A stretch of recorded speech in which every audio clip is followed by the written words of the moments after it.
Bienvenue sur Africa 24 dans cette nouvelle édition de l'Africa Tonight. Voici les titres de l'actualité. Reprise des discussions au sein de la commission politique du dialogue national au Sénégal. Après une interruption de 5 mois en raison du coronavirus, la commission a finalement soumis son bilan au président Macky Sall. Un rapport qui met en avant la conclusion de plusieurs consensus. Aucun accord conclu entre l'Égypte, le Soudan et l'Éthiopie au sujet du grand barrage de la Renaissance. Les trois pays ont mis fin à leur discussion le 28 août dernier alors qu'un accord aurait dû être présenté à l'Union africaine. Et enfin, l'industrie automobile se développe en Ouganda. L'entreprise publique Kira Motors Corporation a décidé de se lancer dans un défi de taille, construire 5000 voitures électriques par an pour lutter contre la pollution. Les détails dans ce journal. Mais tout d'abord, au Soudan, c'est un accord historique qui a été conclu après 1 an de négociations. Ce lundi 31 août à Juba, un accord de paix a été signé entre le gouvernement et plusieurs mouvements rebelles. Une avancée majeure pour le pays, meurtri par 17 années de guerre. Le conflit avait éclaté au Darfour en 2003 et avait fait au moins 300 000 morts selon l'ONU. Rappelons que cet accord de paix était devenu la priorité du nouveau gouvernement. Selon ces termes, tous les mouvements armés devront sur le long terme être démantelés et tous ces combattants devront rejoindre l'armée. À noter toutefois que 2 groupes rebelles, le mouvement de libération du Soudan et le mouvement populaire de libération du Soudan Nord, n'ont pas participé à la cérémonie. Au Sénégal, la commission politique du dialogue national a repris ses discussions après 5 mois d'interruption en raison de la pandémie de coronavirus. Un rapport a ainsi pu être transmis au président Macky Sall. Point phare de ce document, plusieurs consensus ont pu être trouvés, notamment sur l'audit du fichier électoral qui sera mené par des experts indépendants. D'autres questions restent néanmoins en suspens, dont celle relative au cumul de statut du chef de l'État, Aïssatou Bari. Au Sénégal, les discussions de la commission politique du dialogue national ont repris. Le rapport qui fait le bilan des étapes est désormais sur la table du président de la République Macky Sall. Il faut souligner que depuis mars, suite à la déclaration du premier cas de coronavirus dans le pays, les travaux de la commission ont été suspendus. On est dans un environnement où pouvoir et opposition ne se font pas confiance. Il y a des suspicions de part et d'autre. Et donc, ce dialogue national devrait, par exemple, parler de la modernisation des partis politiques. Mais là aussi, on peut avoir un bémol avec, par exemple, on ne peut pas être président de la République et président de parti. Et je me souviens que Macky Sall, qui à l'époque était dans l'opposition, avait signé ce document. Dans ce rapport sont recensées les questions qui ont fait l'objet de consensus, ainsi que celles qui doivent être discutées. Parmi les consensus trouvés figure l'audit du fichier électoral par des experts indépendants, de l'évaluation du processus électoral, ainsi que de l'élection des maires au suffrage universel direct.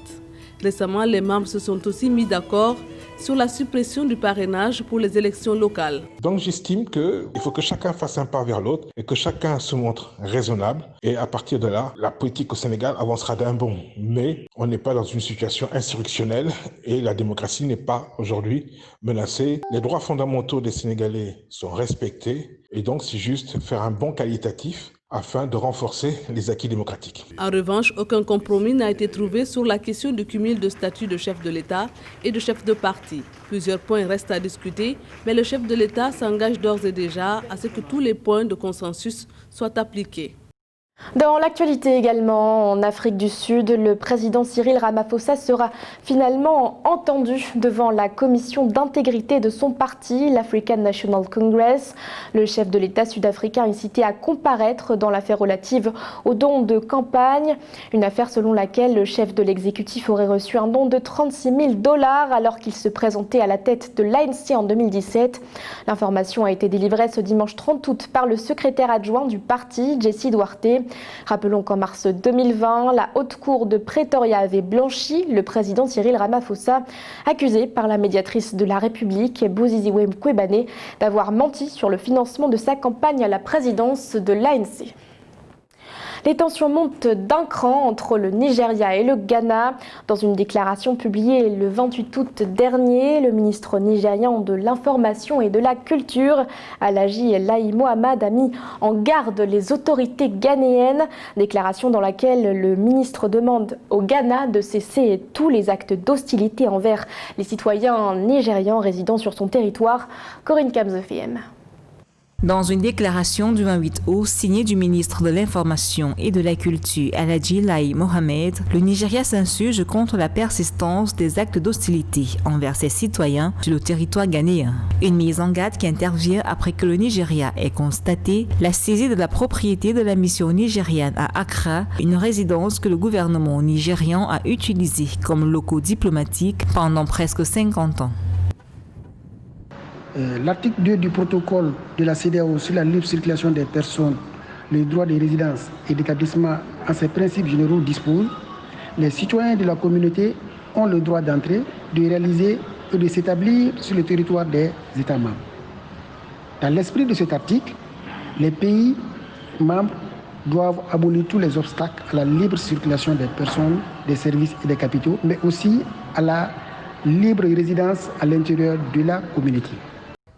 Depuis 2019, de vives tensions persistent entre les autorités ghanéennes et les commerçants nigérians. Le défaut de paiement d'un enregistrement d'une valeur d'$1 million a contraint les autorités ghanéennes à fermer 250 magasins nigérians en août 2020 à Kumasi et Accra. Depuis 2018, ce sont plus de 1100 magasins qui auraient été fermés selon les autorités nigérianes. Pour circonscrire les conflits inutiles qui n'ont pas lieu de survenir dans la communauté, la commission de la CEDEAO doit mettre en place un système de veille qui permet de contrôler le respect strict de ces dispositions dans tous les pays. Et pour le cas spécifique des commerçants nigérians au Ghana, la commission doit ouvrir rapidement un cadre de médiation pour trouver une solution idoine à ce conflit qui n'a pas lieu d'être. Le Nigeria déplore par ailleurs le durcissement des conditions de séjour des Nigérians au Ghana. Toutefois, il invite ses ressortissants à faire preuve de patience en étant respectueux de la loi en attendant qu'une entente soit trouvée entre les deux États. Précisons que ces tensions se sont exacerbées quand le Nigeria a partiellement fermé sa frontière avec le Bénin en août 2019 pour freiner les activités de contrebande massive. Le remaniement ministériel est lancé en Libye. Ce samedi 29 août, le chef du gouvernement d'union nationale, Fayez El-Sarraj, a procédé à 2 nouvelles nominations. Le colonel Salah Eddin Al-Namrouch a été nommé en tant que ministre de la Défense et Mohamed Ali Al-Haddad a été désigné comme chef d'état-major de l'armée libyenne. Selon plusieurs experts, de nouvelles nominations pourraient également avoir lieu. Pour rappel, ce remaniement ministériel avait été annoncé par le Premier ministre le 24 août dernier. Un remaniement opéré en guise de réponse face aux protestations des citoyens. Les Libyens qui manifestent depuis le 23 août dernier pour dénoncer une détérioration de leurs conditions de vie. Les négociations autour du grand barrage de la Renaissance se soldent à nouveau par un échec. Le 28 août dernier, l'Égypte, le Soudan et l'Éthiopie ont mis fin à leurs discussions sans parvenir à un consensus. Un accord qui aurait dû être présenté à l'Union africaine. À la suite de cet échec, le ministre soudanais de l'Irrigation et des Ressources hydrauliques, Yasser Abbas, a estimé que la conclusion d'un tel accord nécessite une réelle volonté politique. Les précisions d'Aïssatou Bari. Le Soudan, l'Égypte et l'Éthiopie ont bouclé vendredi 28 août un nouveau cycle de négociations sans parvenir à un consensus sur le projet d'accord devant être présenté à l'Union africaine concernant le grand barrage de la Renaissance éthiopienne. Suite à cet échec, le Soudan a proposé samedi 29 août une réunion au sommet pour aboutir à un accord concernant la gestion du méga-barrage. Parvenir à un accord exige une volonté politique. La réunion au niveau des ministres ne peut pas résoudre les problèmes en suspens. Cela doit se faire au niveau des dirigeants des 3 pays. Addis Abeba estime que le grand barrage de la Renaissance est essentiel à son développement économique et à son électrification, tandis que Khartoum et le Caire craignent que le futur plus grand barrage hydroélectrique d'Afrique, haut de 145 mètres, ne restreigne leur accès à l'eau. Ces négociations qui prennent des années et qui aujourd'hui induisent des investissements au niveau de l'Éthiopie et qui finalement vont remettre la situation dans une situation de non-réversibilité sont très dangereuses dans la mesure où il s'agit de la survie d'un certain nombre d'États. Aujourd'hui, je pense que la question ne doit pas être résolue entre 3 présidents. La question doit être résolue au niveau de l'Union africaine. L'Éthiopie a besoin d'une solution, les autres pays également. Je pense simplement qu'il faut qu'on s'implique maintenant avant que ça ne débouche dans des guerres. Le Soudan et l'Égypte insistent également sur le fait qu'un accord doit inclure un mécanisme pour résoudre les disputes qui pourraient surgir entre les 3 pays. Une disposition que Addis Abeba ne veut pas entendre, considérant que le barrage lui appartient. Les ambitions de l'Ouganda en termes de technologie et d'industrie automobile se précisent.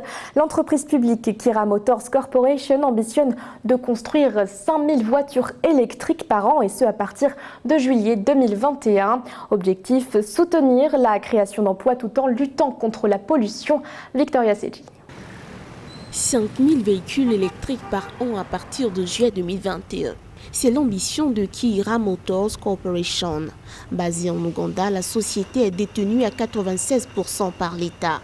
Pour ce projet, Kira Motors achève actuellement sa ligne de montage dans la ville de Jinja, au nord du lac Victoria. Elle s'est associée au constructeur chinois CHTC Motor Co., filiale de la Sinomac Automobile Co. Dans un rapport de la Commission économique des Nations Unies pour l'Afrique, ils avaient estimé qu'entre 1992 et 2013, l'Ouganda, par son effort d'industrialisation, avait réussi à réduire de 50% le nombre de personnes vivant en dessous du seuil de pauvreté, ce qui est une performance très importante, surtout lorsqu'elle est attribuée à l'industrie. Donc effectivement, c'est un pays dans lequel il y a une ambition industrielle depuis un certain nombre d'années.